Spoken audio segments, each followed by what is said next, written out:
Órale, Cholo Trucker Mas Movies and Shows, and here we got the documentary American Homeboy. Now, I don't know when this came out. I do not see a release date on here, but you can find this documentary on Tubi, YouTube, Google Plays Movie and TV, Apple TV, Fandango at Home, and Amazon Prime Video. I went ahead and I watched it, I believe on YouTube I did. Let's get to the description here.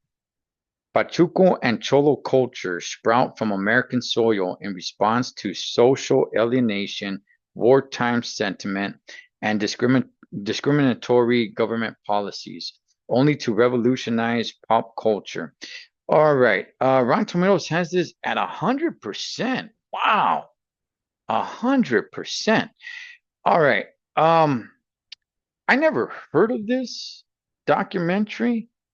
I don't know when it first popped up. I'm looking to see when it came out. I can't find when it came out. But nonetheless, I never heard of it. And I went ahead and I checked it out because it came up on my feed. And I would say that this documentary was was well made.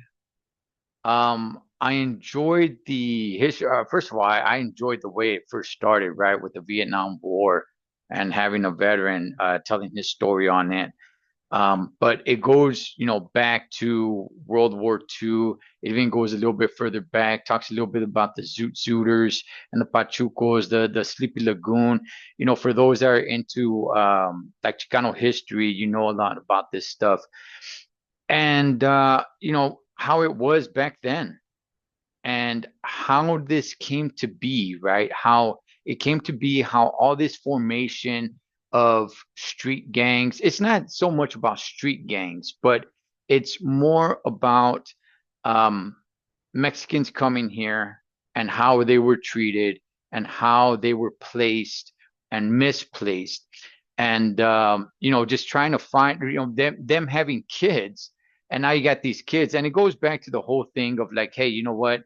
You're too Mexican to be American. You're too American to be Mexican. So now it's just kind of like this third culture that started, right? This Chicano culture, this Chicanoism. Like, hey, what is a Chicano, right? Is it a race or what is it?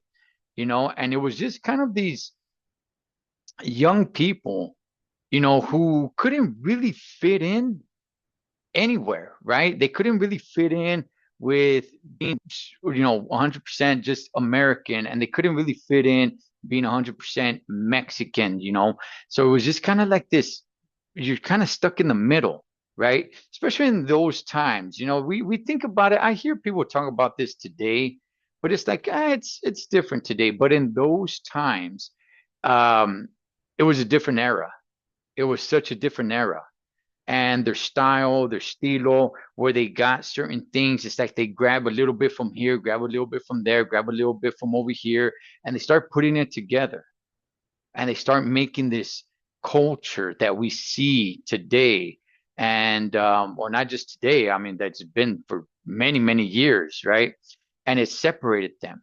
And the problems with them dressing the zoot suits during World War II and the fabric that they're using, and it looked just so anti-American to everybody at the time, where there was a big issue and what happened there and how that sprouted to the Cholo now, right? You got away from the Zoot Suiters and it went to the Cholo style, and where that style kind of came around, right? A little bit came from prison and so on and so forth. And look, it was good. I enjoyed it. I enjoyed the documentary.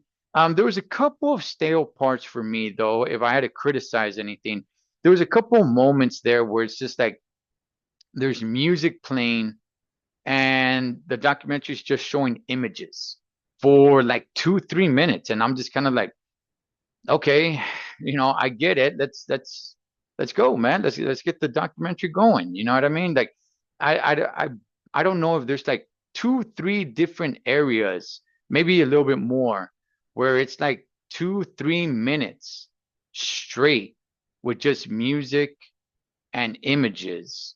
And I'm like, we could just use 30 seconds to a minute on this, but we're running long here and I'm starting to fall off a little bit. But outside of that, I thought it was well done. I enjoyed it. I do recommend it, right? Especially if you're Chicano. And I do like some of the characters that they have. I do like that retired police officer. I've heard his interview before and him talking about the Pachucos, right, from his family, from his aunts, from his uncles, from his elders, talking about like, hey, you know what? Everybody talks about the Pachucos, like there's these sweet, innocent kids and it's the sailors that came just to come beat him up. And he's like, well, that's not the story that I have from my family that were around that time who served in World War II. They were troublemakers, right? And I mean, there's give and take here and there. I mean, some probably were, some probably weren't. Nonetheless, they all got lumped together, and just all that, man, all the pain, all the hurt, all the fight, all the struggle that it was at that time. And look, I enjoyed it, man. I enjoyed it. The tattoos, how that came to be, and just so much in here that I really enjoyed. What I did like is the balance. Like I said, how they had that. I forgot his name, but that retired police officer. I've seen quite a few interviews of him in the past, and they just kind of he brings a little bit of balance, right? He brings a little bit of balance to it because you're not just getting some hardcore one-sided agenda. He brings a little bit more balance to it where it's like, okay, look, if we're gonna be real, let's keep it real. All right. It's not like everybody was, just an innocent person out there not doing anything wrong. He brings a little bit of balance to it. So I really enjoyed that part. Not to be throwing so many, I'm sorry, not to be just swaying one way to an agenda. But look, I enjoyed it. I'm sure some people are going to find it controversial whenever it comes to this kind of stuff. People would like to say, no, that's not right. That's not correct. Oh, this is wrong. That's wrong. This is the way it really was. That's the way to. Nonetheless, I enjoyed it. So I do recommend. That is American Homeboy. Cholo Trucker, M.A.S. movies and shows. Catch you guys on next one.